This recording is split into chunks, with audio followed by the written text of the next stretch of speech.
Hey guys, welcome back to my new video. So today I'm going to show you how to structure your Express app in a better way. Well, there are many MVCs model available, ways. Well, I'm going to show you one of my best way, which is route controller service model way. Okay, so let's just get started. Be sure to subscribe to my channel for further more better helping videos or tutorials. Okay, just head over to the code. So what this route controller service model look like? So this is a sample flow chart, how the route, if the user calls any of one of our routes or requests, how it looks like. So just as a small definition, what all things will be there, and what is a part of this folder, what is the part of this route control service model. So let me just define you what those things are. So what the route is basically just a forwarder of the request. Okay. So in the basic way, you can say it's forward and support a request to an appropriate controller function. Okay. So the controller functions handles all the logic behind the validation and the request parameters and query and sending response with the correct code and pass the request to the service function. So it says pass on the service function, and the service function contains all the database queries and interaction with the database, and also throws some error if there is some problem with our backend or validation error related to the backend. The model is just responsible for the core logic layer to communicate with the database. Well, there are many more things such as middleware, utils. Okay, I will be explaining those in the further views. What are middlewares? Utils are basically the helper code which are stays there in that folder. So let's just head over to our main file where we'll be changing this file into that MVC structure. Okay. So if you have watched my previous video, this is what it looks like, where all the code stays in one single file, the Express installation part and the Mongoose and the MongoDB initialization part. Okay, so let's just split the code and make it more user readable and structured. So first we'll be creating some folders. One will be the routes, and one will be controller, and another will be services, and one will be models. And we'll be also creating one more folder named as config, where it will be having all the configs related to the DB and other parts. Okay, so just start with the initialization with the DB. So in the config, we'll be creating a db.config file. So in the config file, we just need to copy paste a custom code from the main file. So this can split the code. The DB interaction part is initialization part is just thing. This one. Just copy up the code. We'll be taking out the mongoose and we'll be needing .env to get the .env part. So just copy paste the .env and we'll be needing mongoose too.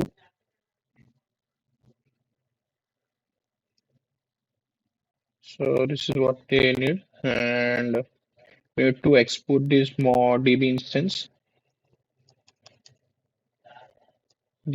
so we can later use it in different file where it requires in DB. Okay, okay. So just done with the initialization of the DB. Okay. So now we will be initializing our model. So we just create a user.model.js. Okay. So in here we will be having all the model definition what we have defined here. So we just remove this code here, okay? Because we have already declared in our DB config. So we have initialized the DB, means we have connected with the MongoDB now. So we just define our model or table schema or structure basically. So just cut this code and paste it into the model file. So here we need a mongoose instance and a DB instance. Okay, so we just import mongoose. Let me just copy it from our main file. Okay, And for the DB instance, we'll be importing from that thing. Okay, so just say DB is equals to, and we'll be importing it from our, I think it's in config. Okay, it's in config. I just import it from here, and here we will exporting module or exports, and we'll be exporting the user model instance, so we can interact with it, like creating and accessing the user data. So we just created two new files. Now we will be structuring. So we just have completed with the DB installation and the model schema installation part. Now we'll be structuring our routes and this code in it. Okay. So for it, so just in the route folder, we will create a new route file. It will be the route user route.js, and we'll be in service also we'll create an user dot service.js, and in the controller also we'll be creating user dot controller.js. Okay, so now we have created three new files. So first the request will be passed on to the routes, right? So first let's just initialize the route first. So for the route initialization, we'll be needing express. So here we just define express and it's define the router. So just a route is equals to express dot router. And so now that we can perform various, we can define various HTTP requests, such as just need to copy up. Just don't want to waste some time. So we're just defining this test route here. Just let it be stay here. We'll just be taking up these two requests here from here to here. Okay. So for for now, let's just code be stayed here. Okay. And so instead of app, we just say route.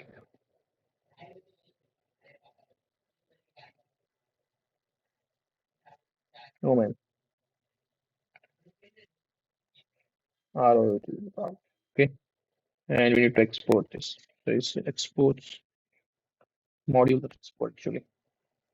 Module dot exports is equal to route. Okay. So we're defining this routes in our main app. So we just say app.use our GE route. And the cons to define route is equals to require.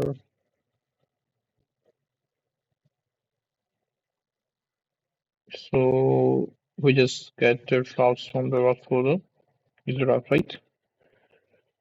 So we just define the route here. This is just a middleware to convert every request and response to JSON. Okay. So let's just move our code from route to controller and services. Okay. So as I said, the controller will be handling all the input validations and request and response sending part, getting and sending part. So what basically this route will do is route will directly pass on the request and response to the controller, and controller will do all the part. So in the controller, we'll define two functions. They will be sync because the DB interaction part need to be synchronized. So just say create new user, and it will take the request and response object, and we'll be also creating another async function for get existing user, right? It will also take in the request and response object, and we'll be exporting this. So just say module dot export equals to just define create new user and get existing user, right? And so now the control will call the service function. So just define service functions here so that we can easily connect with them. Just say create user, right? So Basically, the service function just only takes the input which is required to interaction. So the service function will be needing of the username and password. We won't be getting confirm password. This is just for input validation. So it just takes in the username, it takes in the password, and it will do all the logic here. We just define one more function for getting the user. So just say get user, and it will only take the username, right? If you look into the code, it takes in only the username is required to get the user. Okay, so I just split the code from the route. So we just cut this code from controller. So just paste here for now. The same with the get user.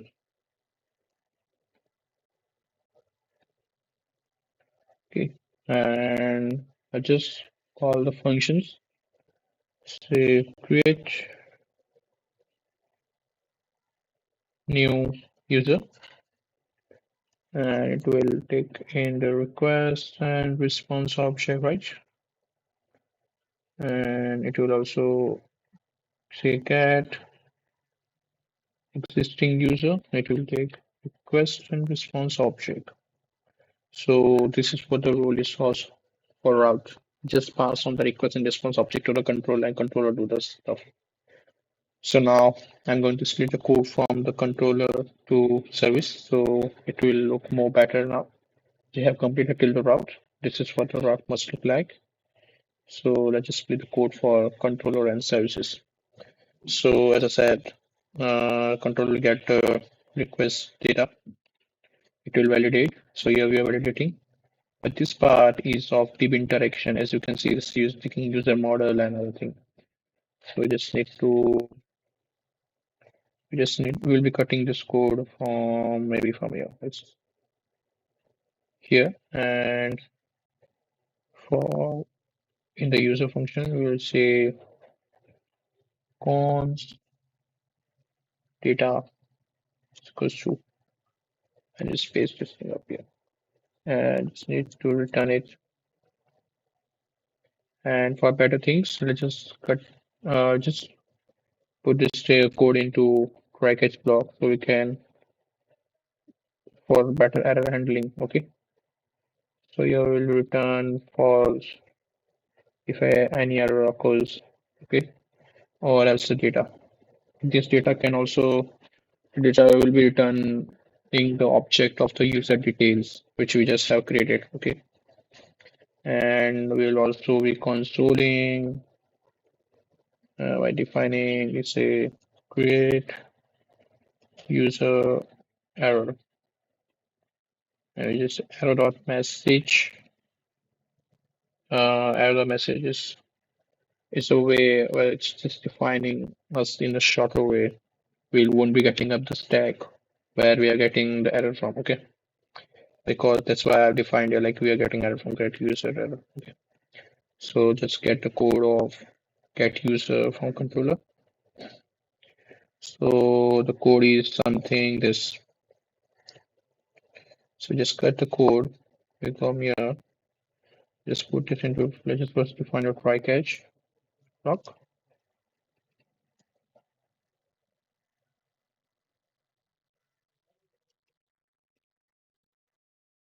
Just do the same thing. We'll return false if there is any error, and we just say console log the error. Okay, just say get user error,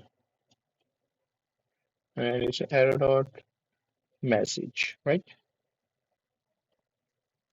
Just define this thing up here, and we say const data is equals to this, and we will just return that data. Return data. Okay.